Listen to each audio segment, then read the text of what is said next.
Hey everybody, welcome to one more round. Today I've got my most special guest. I got my beautiful wife Jessica with me here. We just got back from Florida a couple of days ago. We were at the Vault conference with Patrick Bet-David and 8,000 business people and businesses from all over the world. There was 60 countries, I think, was mentioned that were there. And this is all over the board. There's some people in our industry. There's a lot of people that own construction companies, restaurants, software companies. There were people that were, $1 million businesses, all the way up to there was some that were in the $1 billion revenue businesses, multiple. It was insane. But we went to this last year, and the reason I wanted to do a podcast specifically with her is we went to this last year together. And I didn't know what to expect. I'd been listening to Patrick Bet-David, the PBD podcast, for about a year at that point. Really enjoyed his perspective and the home team and Tom and Adam and Vinny. But I knew what an amazing business guy Patrick was because I read Your Next 5 Moves. I had read Choose Your Enemies Wisely. I'd even read one of his older books about kind of predicting the future. He wrote in 2012. And I love the way he processes things and he thinks. I'm thinking, oh, okay, let's go to this Vault. They promote it pretty heavily. I used to go to conferences all the time back in our early days and really enjoyed every time getting something, taking something away from it. You're away from your normal environment. You're able to talk and you're able to game plan. So I'm like, yeah, this will be kind of similar. I was blown away last year. We went out. It was in Palm Beach, which we'd never been. I'd never been to Florida. You'd been a couple times. Mm-hmm. And it was a time for us to get away, and when we were in there and we're learning, they had a book last year, and I'll kind of go through this a little bit, but it was 270 pages this year. It was 96 pages, and you go through every single page, by the way. You fill in things, you jot down ideas as you're going through it. But last year we went and we went back to the room, and we would talk, and we went over, hey, what are we going to do with this? Hey, how can we get better in this part of the business? She was growing her business to where it was, and it was already starting to grow. But now she'll have that over 7 figures here this year in 2025, which is amazing. But it was a lot of the stuff we talked about that she went home and then she went and she executed and she made happen. And so this year when it was coming up, we had already committed we're going to go. And we were super happy that Ariel and Adela, my partners here at Arrive, who started Arrive, they came as well. We're starting an office over in South Carolina in the Fort Mill area. So that's going to be coming soon, which is super excited. But they're out there. Otherwise, I would have had all 4 of us on here. But today what I wanted to do is I wanted to tell you a little bit about the experience, some of the couple of things that we learned, talk about some of the speakers, the Martha Stewarts, the David Faulk, who is Michael Jordan's agent, Tony Robbins, and then obviously talk about, we were there on September 10th when Charlie Kirk was assassinated, while Tony Robbins was on. You want to talk about a juxtaposition in emotion. Nobody really knew what was going on at this time, and Tony's up there doing his thing, and we'll get into that. Stay tuned. At the end, we're going to be announcing something. We're going to be announcing a giveaway, something very, very special that we want to do. We're going to take 100 people with us next year to the Vault. It's already been announced. It's at the MGM Grand, but we're going to announce something at the end. With that, anything you wanted to add before we get into it?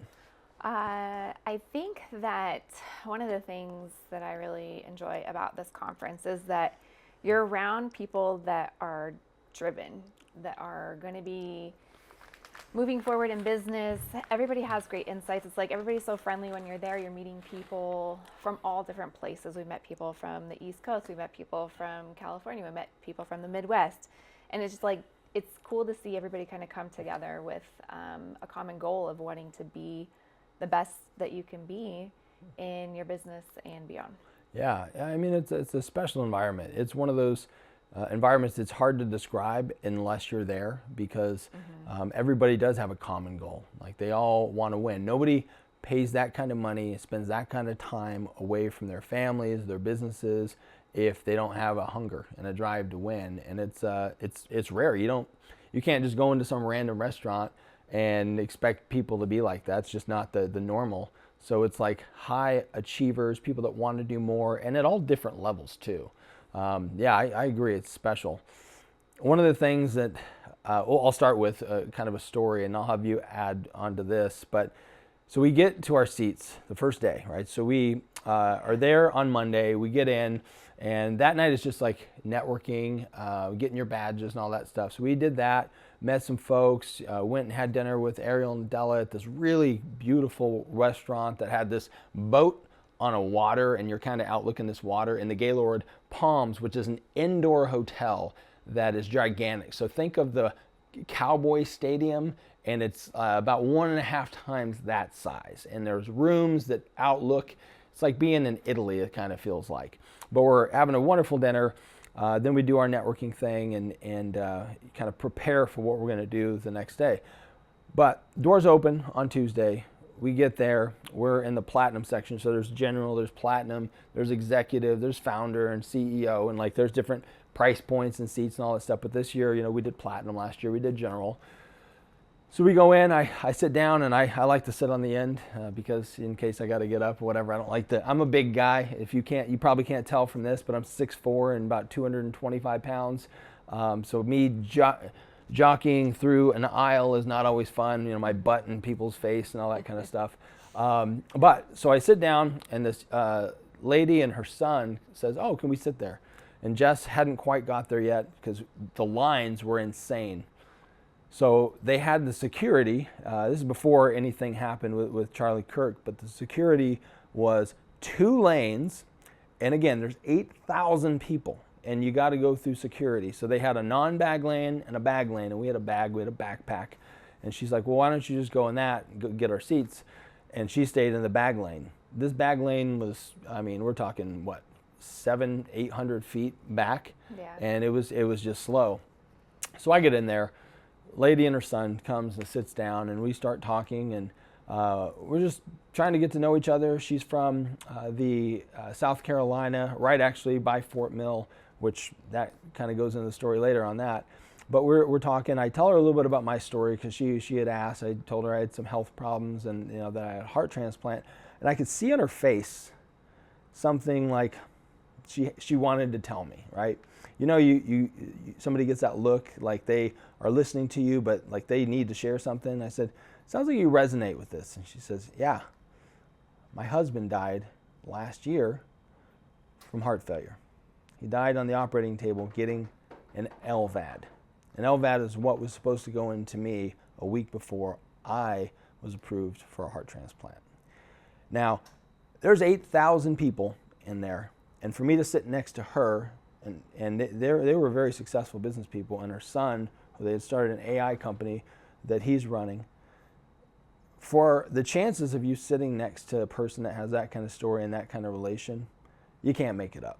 You really can't. And we bonded off after that, and then she got there after the bag line, and you guys talked a ton. Yeah. I'm sure you guys resonated and bonded even more. But that's when I knew, okay, we're supposed to be here. And we're going to learn some things. We're going to take away some things, and that was pretty special. Well, and even fast forward about Juliet, which is the lady that we were sitting next to that had that story. The last day that we were there, we found out that she literally lives in the town that we're planning to open up the Next Arrive office in. And she's like, "Well, do you guys need a space? Like, I'm a realtor. I can help you guys find something. In fact, I have a space that I'm purchasing right now and converting into shared office space." And we were like, seriously? That's the entire connection there. So, nothing happens by accident anymore. I completely believe that. I think that we are always at the place that we're supposed to be in that moment in time. And it was just crazy to see it play out in that form at that location on the opposite side of the country from where we normally are. Absolutely. And we did. I called Ariel and hey, where are you at? He came and I was like, I want to introduce you, because they were literally driving to Georgia and then South Carolina, because Anaya and Noah live there, their daughter and son-in-law, which is one of the reasons we're opening an office there. And they exchange information, and who knows where it goes. But these are the reasons that you get out of your comfort zone, and you get out of your area, and you spend time getting to know people, because it's about knowledge, yes, and it's also about networking, getting to know people. It's just so important. So anyway, so now we're there. This is hasn't started yet. Patrick Bet-David, if you guys don't know who he is a businessman who today operates many companies. He's created some incredible technology. Minect is probably the most recent one. VT News. Now, Minect allows you to connect with really some of the most anyone, right? Yeah. Anybody who's on Minect, meaning that, for example, Tony Robbins is now on Minect. If you wanted to have a call with him, you can literally go on Minect, you can Minect with him, and you pay a fee to have a call with him or to send him a text or whatever, and you're responding directly to that person. And this is political figures, this is celebrities, this is people that are experts in their field, attorneys and these types of things. And the reason that he created this was he got charged one time for a full hour by an attorney when it was a 15-minute call, and he called the attorney. He's like, "Hey, why is this on my bill?" And it's like, "Oh, well, I just, we round up." So I don't like that. So he created a way that you could connect with someone. You could connect directly with him. And imagine being able to talk to a business strategist like that for 15 minutes. If you had let's say you had a $5 million company, but you've been kind of stagnant. Maybe you had someone just leave your company and you're like, "Man, I don't know how to replace that person." And they had a lot of pull with people that are there. I don't know what's going on. Imagine being able to be like, "Oh, I remember that person talked about having a situation like that. I'm going to Minect them. I want to get their insight and their take." How valuable would that be? That's what Minect was, and that's what he created. But he came from the insurance background, life insurance. He started PHP, which was basically a multi-level life insurance company. I don't really have a better way to put it. I'm not a huge fan of the multi-level. If you've ever heard me, you know that, right? But they did it in a good way. They helped a lot of families, and they built some incredible technologies to be able to get people approved in applications through quicker and quicker. And they sold, and he sold for $250 million. Then he started creating all these things. Valuetainment has been around for 10 years. Valuetainment is the #1 business podcast on YouTube. These are all the things that he had done in the credibility. So the reason he started the Vault was to have like-minded people together. And the first one he said there was what? 400? 400 people. Yeah, 400 people that were at that one. And that was 2019? Well, this was the 6th year. Yeah, so 2019 was the first one. Over 8,000 people today. So that's who he was. So he comes on, he opens it up, sets the table. The national anthem was insane. It was, everybody knows this person. She is with the WWE. She's the really pretty Hispanic lady. It's been on the WWE forever. She's like the one that's talking, but she had an incredible national anthem. It was very beautiful. Opened it up and kind of got into it. And you got this book. We went through 298 pages, as I mentioned, and it's on self-mastery. It's on business. And we'll get into some of the details. But I want to talk about some of the speakers. And specifically, the first one that came out was Martha Stewart. And if you don't know how old Martha Stewart is, Google it. It shocked me. It shocked me. I'm not even going to say it. I want you to look it up. Because I was like, "Oh yeah, she's like 62, 63. No, she's a smidge older." But what was your perspective on Martha and the whole conversation that they had? Well, going like with her age, I would say, she was talking about launching a new skincare line, and even at the age that she's at, I'm like, she's not done. Like, she wants more. She wants to keep driving. And she talked about her story a little bit about being one of 6 kids, and it was just her dad that pulled her aside that said, "You are special. You will be able to do great things." And I think she took that and really ran with it for the rest of her career. I mean, when you think of Martha Stewart, she's like the top of anything, like home, garden, anything like party decorations. I think without Martha Stewart, you wouldn't have like a Pinterest. You wouldn't have all of these party creation companies that came about after the fact, that she really kind of came to be the face for all of that. Yeah, and it was really cool to hear that specific story when she was talking about her dad pulling her aside, because her dad was speaking into her. And she said her dad was a very hard guy, but she was the favorite of 6 kids. And she's like, all the other kids knew it. But he said, you're special. What if you told your kids that they were special? What if you spoke life into them? And you were sometimes hard on them, but you spoke life into them like that. Maybe they would accomplish more. And you don't, and I think that resonated with me. I'm like, okay, what could we be speaking more into our kids and the values and those types of things? But she also, what was very funny, it's funny now. Certainly wasn't funny for PBD and Martha Stewart. So they get on the stage, and they're sitting about as far as we are, maybe a little bit further, but not very far, because they're in a situation like this where they're recording, and she couldn't hear them because they were in this gigantic circle. And again, this auditorium is huge. It fits probably 10,000. There's 8,000 people, and there's all kinds of speakers. And the way the audio was set up, they couldn't even hear each other this close because of all the echoing and stuff. So she's sitting there, and she's trying to hear him. And she's like, I can't hear you. And you're seeing this problem solving on what's going on. And PBD starts calling out the company that did the audio, and he's trying to solve it. He's walking around in different parts of the stage. Can you hear me? This and that. And you see, number one, a billionaire in Martha Stewart, and probably a billionaire in PBD, solving problems and figuring it out. And she was kind of demanding. She was demanding, like right then, it's like, yeah, we need to get this solved. I want to be able to answer your questions and this kind of thing. So that was kind of funny to watch in real time. And eventually they did get it to where they could hear each other and whatnot.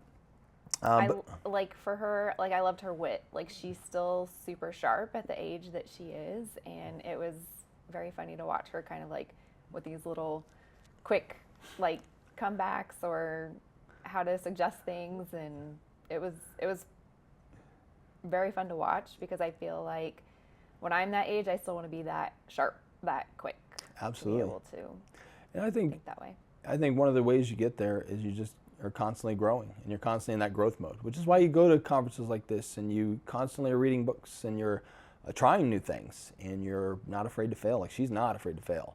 When she was talking about Kmart and being the number one driver of Kmart, and I think she said they did 26 commercials or something. I think that was the number, commercials that she did with Kmart. And you guys remember it. If you're our age, you remember seeing Martha Stewart on Kmart commercials, and you remember how big she was. And she drove that company, and she said it was very sad when they went under, because they just didn't change. Everybody else started to change. They went to the internet, and Kmart just didn't do that. So that's why they kind of died. And she's like, you remember Sears and Roebuck? They died. And her point to that was being innovative and always keeping up. Because what was funny is he's like, so, you've got this brand, and she says, no, I'm the original influencer. The OI? Yeah, original influencer is what she called it. And when she said that, you're like, la, ha, ha. Well, and then you thought about it. She really was. Yeah. I mean, think about how much before the social media age even was there. Well, and I feel like it was that with every single speaker that we had there. So there was Martha, and then there was David Faulk that had he kind of set the precedence for, athletes getting paid for, deals and things like that, and brokering those sorts of, money that all these athletes are getting. That didn't really exist before the Michael Jordan deals, or at that caliber of that amount. And it's just kind of snowballed from there. And then Tony Robbins, where, it was literally the top person of each field that was at the conference. And to be able to learn from those people was invaluable. Yeah, for sure. And just on Martha and kind of how she wrapped it up, you mentioned that she's starting a skincare line, and she's driving, and he asked her about social media, because influencer, right? She's like, TikTok. TikTok is the by far the best thing that I've ever done. She's on TikTok, of all things, and she is massive. I had no idea what kind of following she has there, but she uses that to drive her business, and it was okay. Maybe I need to get more engaged and more specific and strategic on TikTok and those types of things. So that was awesome. But then, David Faulk, who you mentioned. And if you don't know who David Faulk is, everybody who's watched the movie Air, he's the attorney that is also the agent that ends up signing Michael Jordan, and he says the movie is completely not true. I was like sad to hear that because we watched that movie multiple times, Yeah. and I'm like, oh, none of that's like true. Yep. He's like, no, Sonny didn't drive down to talk to the mom. None of that. I made the deal on all of this stuff. He says it was completely fabricated. And he's like, I read the script. It was fine. No problem. I don't care. But it wasn't true. And that was very funny to hear right off the bat. Talk about like putting your ego away though, right? Like if you had a higher ego, you would be like, okay, I don't want this to be done. Like he would have hired lawyers. He would have, Right. claimed defamation of character because that wasn't how he was supposed to be portrayed. But the fact that he was just like, yeah, okay, whatever, you guys do what you want to do was pretty funny to like hear him tell that story. And his demeanor, like, to that fact, I mean, he wasn't what you think. He wasn't like this vicious shark, jerk that certainly he was portrayed in the movie, or that you think of when you think of like a sports agent, the Jerry Maguires, not Jerry Maguire specifically, but all the people that worked in the agency. He's like, yeah, most people are like that in our industry. But no, I'm not. That's why I've had players I've worked with for some of them 30, 40 years. I mean, he and Michael Jordan are still tight. Like, they are best friends. Patrick Ewing, Allen Iverson. Like, these are all people that he worked with, that he signed. And it was like, yeah, no, I mean, you negotiate hard, but there's no reason to take it personal or to get mean or angry or anything like that. He says, when I was younger, I might have been a little more aggressive, but it's not my style. And hearing that was interesting to me, because I just think that, I was like, oh yeah, Michael Jordan's guy is going to be a pit bull. And he told some pretty cool stories about Jordan. Back when Jordan it was something to do with gambling. It wasn't the big gambling scandal, but he had done something. And instead of Jordan just sweeping it under the rug, he calls David Faulk. It's like, what should I do? And he's like, you should apologize. And he's like, okay, publicly. Michael Jordan got up there on the mic and he apologized. He didn't brush it off, didn't make excuses. He said, this is what I did. I am sorry for this. And that's one of the reasons that people loved him more after the fact, because we all make mistakes. But David Faulk was the guy in his ear for that. And that's one thing to me that resonated, is he had a function for these people, but he was a friend, he was a confidant, he was someone that would give them advice. He wasn't just someone negotiating a contract. He was building them, and he was that sounding board. And I'm like, I want to be that for my people, my guys, my girls that I'm working with. I want to be that sounding board. I don't need the credit, but I want them to be better. And I want to be able to use wisdom and to help them and to get them to that next level, because that's what it's all about, is the winning. So I really gathered that. What else did you gather from David Faulk? I enjoyed his entire speech, and I feel like there was people that were kind of tuned out because, it was more like sports related or whatever, but there was so much business knowledge that he had about deals being made, how to negotiate, and that was what I really took from it, was the technique that he would be able to use for that kind of stuff. Yeah, no, absolutely. And then the last guest speaker that they had, because this was literally, it was 4 days, but really it's 2.5 days of like speaking. And when I say 2.5 days, day 2 was from 8 in the morning, and we wrapped up at 10:45 at night with 2 1-hour breaks.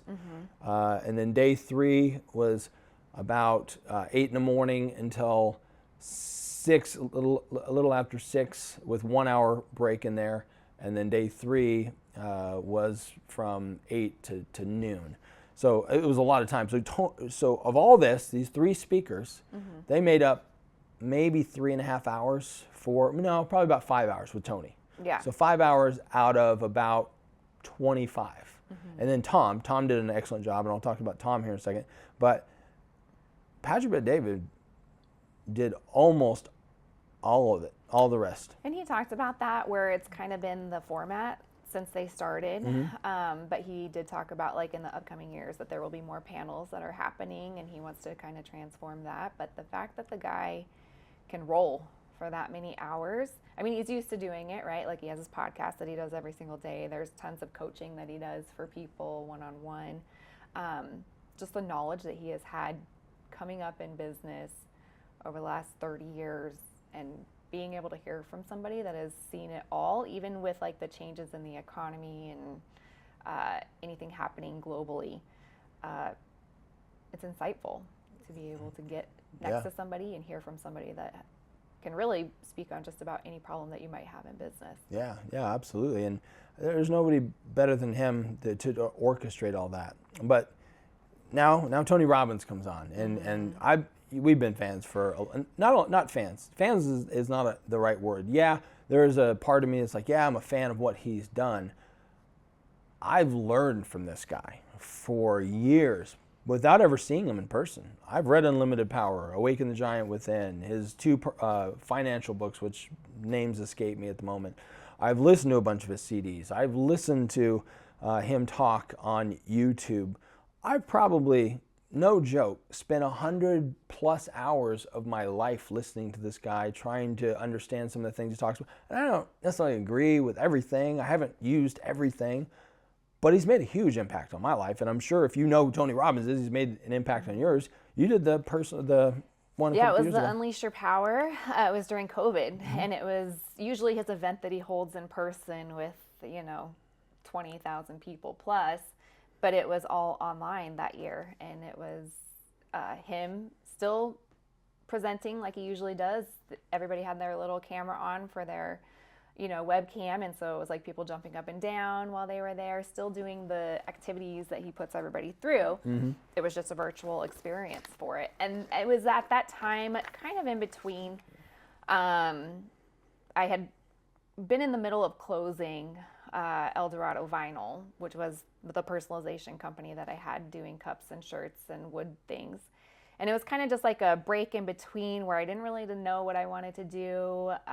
There was kind of just a lull of me trying to figure out, okay, well, that didn't work out because there was a lot of supply issues once COVID rolled around for what I was getting through. And it was kind of just my way of going, okay, well, it's more stress now than I'm willing to be stressed out about. So it was just really easy to just kind of be like, okay, we're just not doing it anymore. So Tony's event really just had me dialed in and figured out kind of like what my next steps wanted to be. And it was really at that time more of just wanting to find myself again, like as a person. And he was very helpful in being able to do that. Yeah, absolutely. So he came on, right? So and he comes on and he's comes out and it's kind of crazy. He's got these 3 dancers that come with him, and they're in like Tony Robbins shirts which, by the way, their headquarters is here, Mesa, Arizona. Oh, yeah. Yep. Yeah, so they come out and they're like, they're his hype people, right? They come out, they're dancing, doing all their thing, and they get everybody up, and there's 8,000 people, and they get them jumping up and down and doing all this stuff that you normally wouldn't do. I'm telling you right now, in your office, you're probably not doing. Especially after we've been sitting there for 2 days.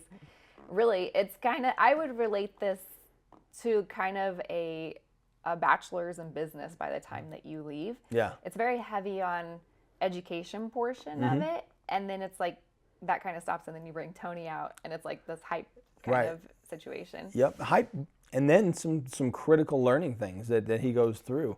Like his main things, you said the 3 keys to breakthrough, because the breakthrough is what everybody goes to these things. Everybody's listening to books and audios. They're trying to get a breakthrough in their life in one way or another. Right. Maybe it's a relationship, and that's something that they're hoping for a breakthrough and trying to figure out another strategy. Maybe it's their business isn't going the right way, or they work for somebody and they can't do what they want to do at work. They're trying to get a breakthrough in that aspect. Maybe it's with their kids. Everybody's looking for, I want something better, right? And a breakthrough. And he was talking about the 3 keys to breakthrough. Strategy, number 1. Got to have the right strategies. The stories, the beliefs that you're telling yourself. What are you telling yourself? And I often think about this, and I thought about it. I've been thinking about it ever since that day, but I've been thinking about this for a long time. It's like, what am I telling myself that might be limiting me or might be keeping me from being the person that I want to be? What is it? Something I've been telling myself since a child, or something somebody else told me and I adopted? And like, what are these stories?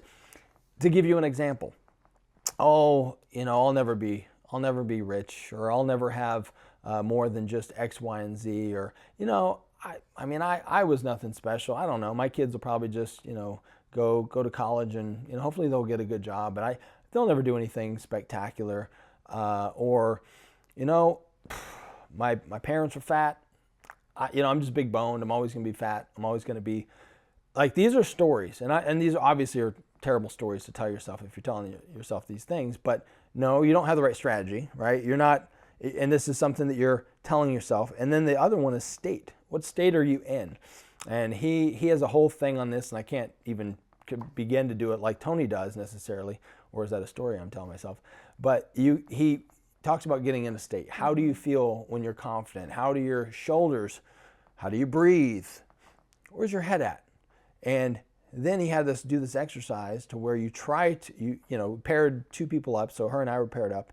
And he said, I want you to try to sell them on something, but I want you to sell them in an unenthusiastic, in a way that you really don't have much going on.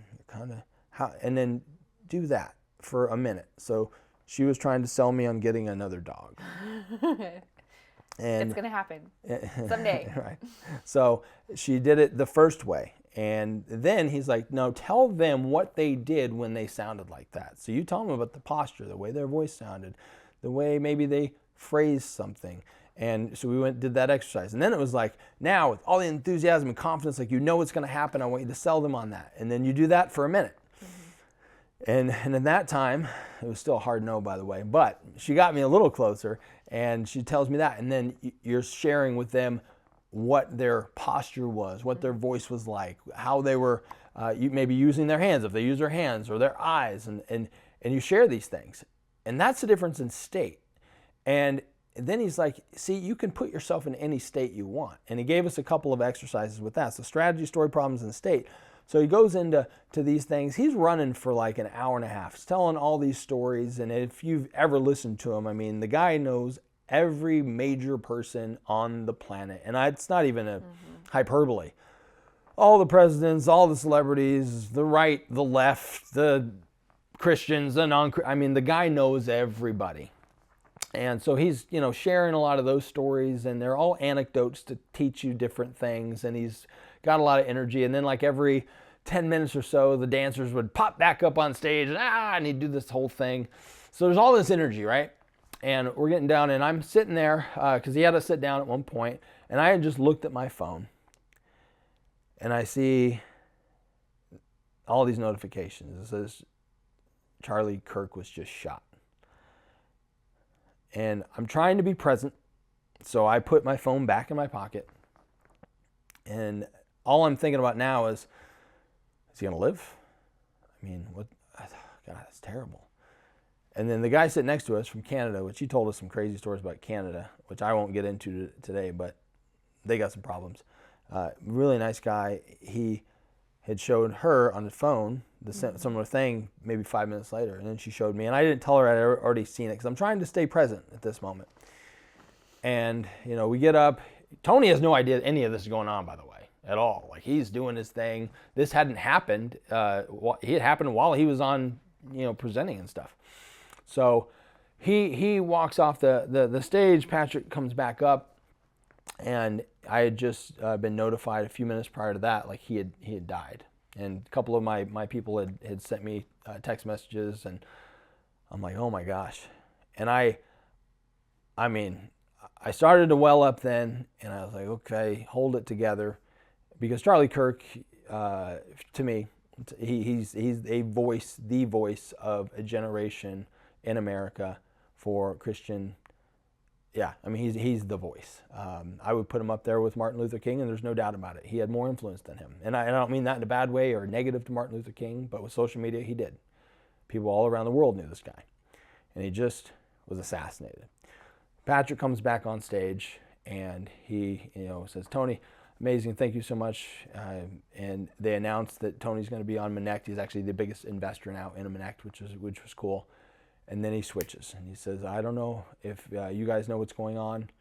And he says, Charlie Kirk has died. And Patrick Bet-David, this is about as stoic of a human. Now, I don't say that he's got a lot of personality, but he's not the guy that you're going to see just cry. He's about like Donald Trump when it comes to that.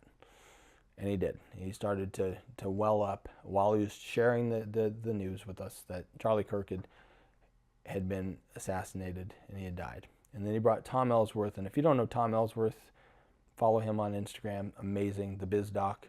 But Tom is a very, very strong faith Christian, married to the same woman his entire, for 35 years, 2 amazing daughters, doing big things in the world. But he said, Tom, can you come up here and pray? And as an auditorium of 8,000 people, he prayed, and we prayed for this. And then Patrick says, hey, this is awful, but I want you guys tomorrow, we're going to come back here. I'm going to give you my best. I'm going to give you my best, and I want you guys to come back and be your best. And he talked about a lot of people are going to be up here. Emotions are going to be high. He says you need to bring it down. We don't need to escalate it like this. We need to bring down the tension. And he says, I hope our leaders do exactly that. And I saw, witnessing what he was doing and orchestrating this in front of 8,000 people, exemplified leadership right in front of us. I mean, exactly what you would want to see during tragedy. And there's no other word for it, it's tragedy. This guy stood there and honed it in and led this group of people to say, hey, no, stay in the zone. We're going to finish this strong. So that was just wild being that. How are you feeling? Well, the that entire moment? theme of the weekend was signal, tuning in to the right signal, canceling out all the noise, everything that we're involved in every single day. There's so many outside sources that are trying to get our attention. And it's like being able to tune all that down to be able to tune into what you need to focus on and move forward for everything that you're trying to do. And it was like in that moment when Tony, it literally happened when we were in the middle of holding our hands to our hearts, and Tony's going over, this is everything that, your thoughts stem from, how your body reacts, everything is coming from your heart. And, that is when life begins, and when it ends is when your heart starts beating and when your heart stops beating. And it was, it was probably the exact same moment that we had found out at that same time. But just him saying that at the same time and then watching the leadership. I mean, when tragedy happens, we are people of faith, and the first thing that we always kind of do is turn to God, right, for prayer. And I love that that was just put on a big stage for us to be able to do that immediately. It wasn't like, let's talk about it, let's figure out kind of, like the news does, where they just throw everything out there and try to figure out, okay, what are we going to report on? Let's report on everything. It was more of like, tune down all the noise that's happening, tune in to what really matters. And it was about in that moment, praying. What a great way to put it. What a great way to put it. And yeah, so that was the part that was, that was the part that was, pretty, we'll never forget that. No, we won't ever forget that. So then we all go back. We had gone back to our room earlier that day, and I wanted to share this. This is one of the reasons you go too. We sat down, and we're talking about, on the bright side and the amazing company you've built and some of the things that you want to get it to. And we started putting together just shooting some ideas back and forth and put together some ideas. And, hey, how can we... let's look at this, and this. And between our conversations, number one, we were able to increase margins to better serve and to grow the business. And number two, reduce time based on batching of things that we know that are always going to be there. And just 30 minutes of us discussing of things that we literally were just hearing about, not specific to your business, but that we were then able to take and dive in and critically think and put into play. Well, that was one of the things that I kind of needed getting from the seminar this year, was because I had reached this point a little bit of like stagnancy in on the bright side. Not necessarily financially, that's been flowing well, but you know, I just lost my assistant, my sister that was helping me out, moved back to California and wasn't somebody that was there on site. My Instagram was shut down, 4 years of posts and videos and information, completely gone from Instagram. With no way to really recapture it. They said that they were going to send kind of a file download of everything in 30 days. I don't know that they did. And so I was just kind of at this place where I felt like I was hitting like a big reset button, where I felt like the rug had literally been pulled out from underneath me, where things were going in the right direction. Then all of a sudden it was just a crash.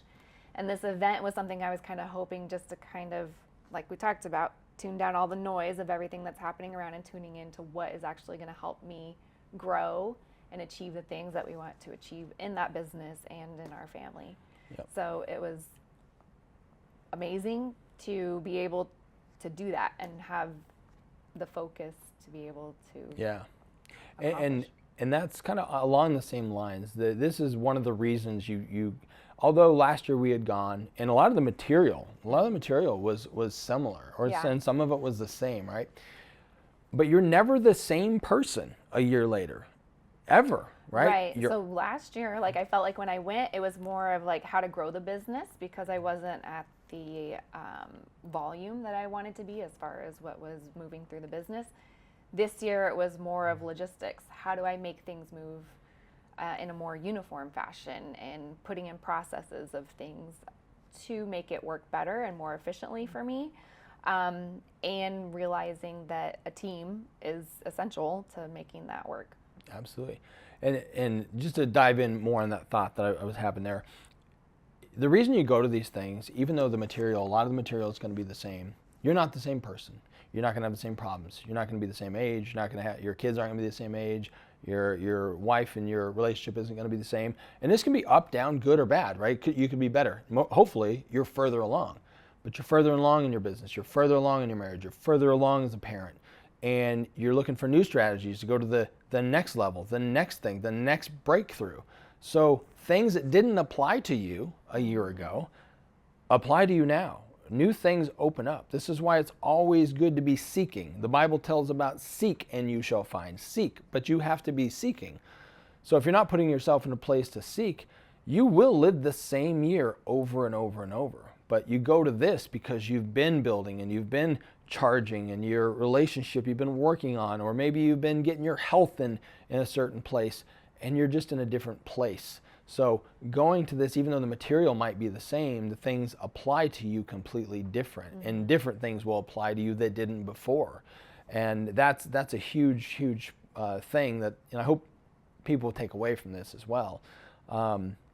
So what were some of the big takeaways you had from the overall weekend, specific to, let's talk about family, right? This is another thing. So we're talking about business most of this time.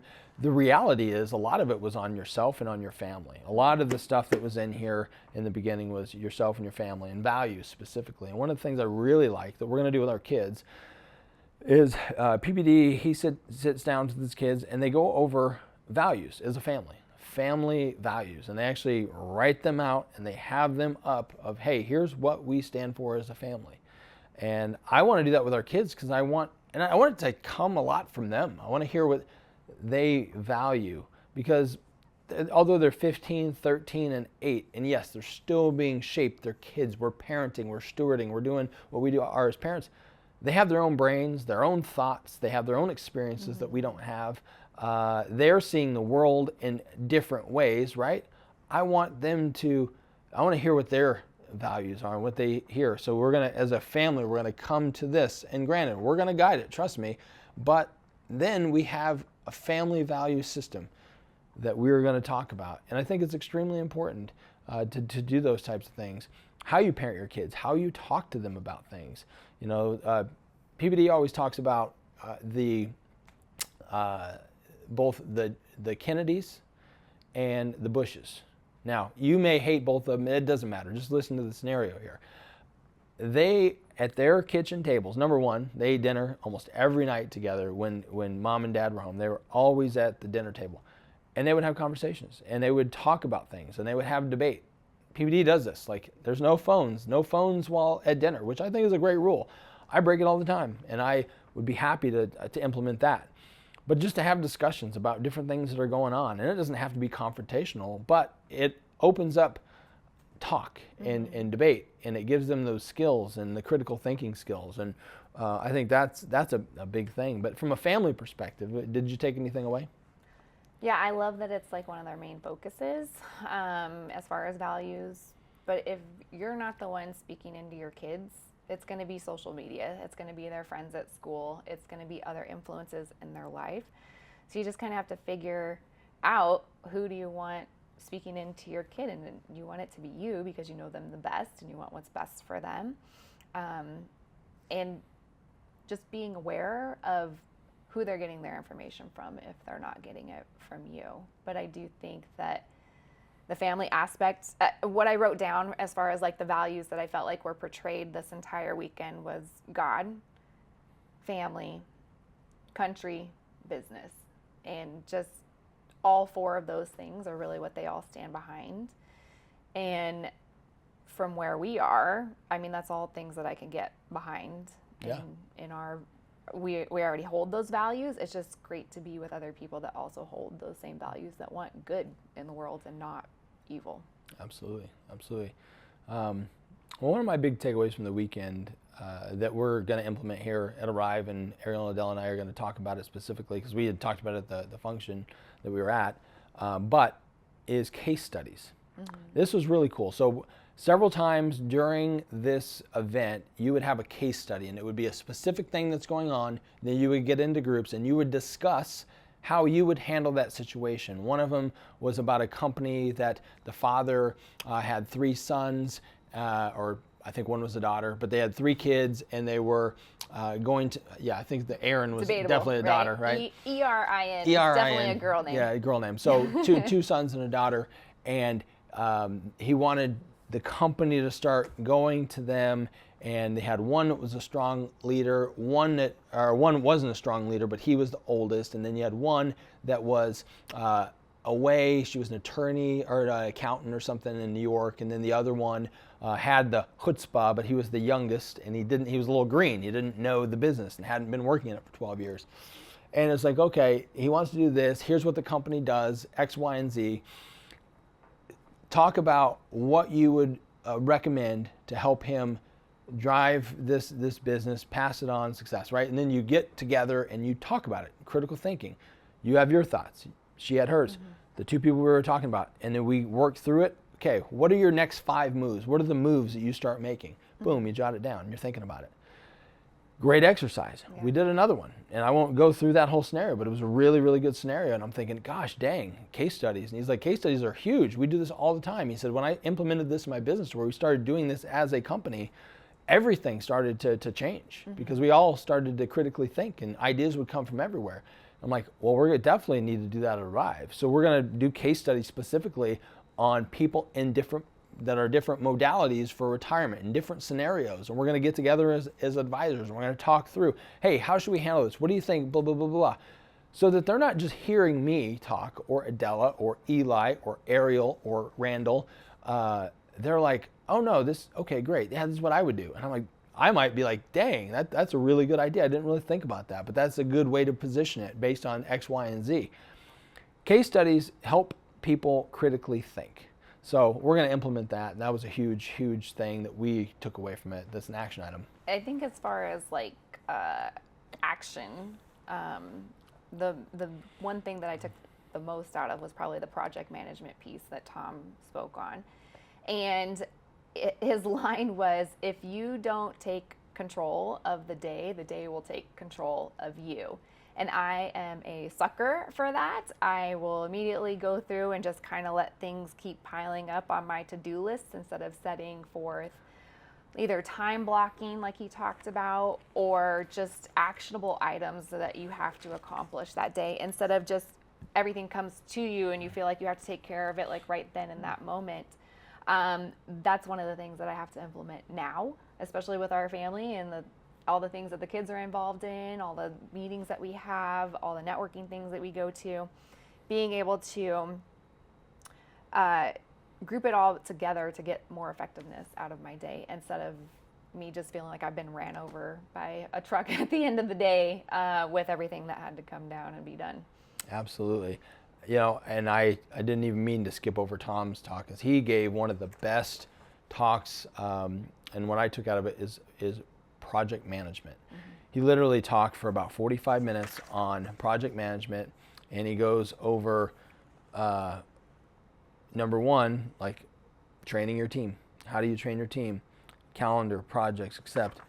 He goes over knowing yourself, plan ahead, make simple systems with powerful tools. He talks specifically, and some of you guys might relate to this, about all the management tools, the Mondays, the ClickUps, the this CRM, that CRM, and all this stuff. And he's like, sometimes they're so cumbersome and they're not what you need, but you get lost in this and you spend more time in those than actually the productivity that it's supposed to be doing.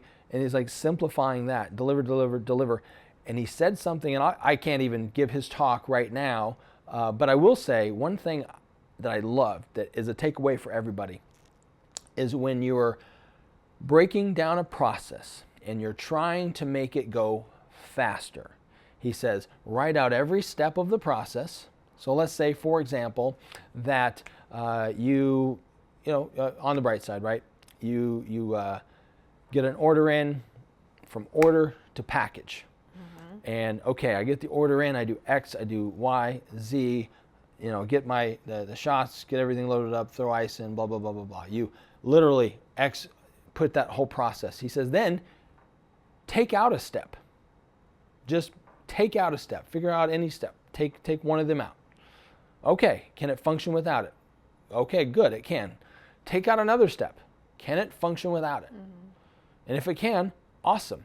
He says that's how you refine every single process. There are so many times that there are steps in there that have been put in that are just accepted but don't need to be in there. Yeah. And he's like, that's how you can break down things and really simplify. And I got a lot out of that. So yeah, I mean, the conference was amazing. I know that like we're going to be better for our kids, for each other, for our businesses, for the people that work with us, because we're in that mode. Not because we went there and we just learned and we're not going to do anything with it. No, we're going to take all this and we're going to move forward. And we already committed to next year. So this year we bought executive tickets, which is the next rung up. Our goal is to just continue to get the next rung up so we can associate with some of the people that are in that next phase of their business. And so we already bought our executive tickets, and we are going to take 100 people to this. We want you, if you're listening to this, especially if you've listened this far into the podcast, I think we're like 50 minutes in, there's a chance that you need to go to this. You will benefit from this. I highly doubt you have, I don't have better things to do. You probably have lots of better things to do. So if you're listening this far about what this is about, I think it's important for you to consider going. It's going to be next year, the 31st, right? August 31st through September 3rd. Yep, 31st of August through September 3rd, and it's going to be at the MGM Grand in Las Vegas, right? Tickets are going to go on. They're already on pre-sale. They'll continue to sell all the way up to there. But they're doing a complete buyout at the MGM Grand. Yeah. That was the cool thing too. The Gaylord Palms, the only people in the entire hotel were people for this convention. They did a complete buyout. You didn't just see some people on vacation going to Disneyland, because we're right by Disney World. We're friggin' 10 minutes away, right? There wasn't anybody there for that. It was just for the conference. Well, they're doing the same thing for MGM Grand. They're doing a complete buyout of that particular area, and it's going to be amazing. So we're going to take 100 people. We're going to get a bus. We're going to organize all this stuff.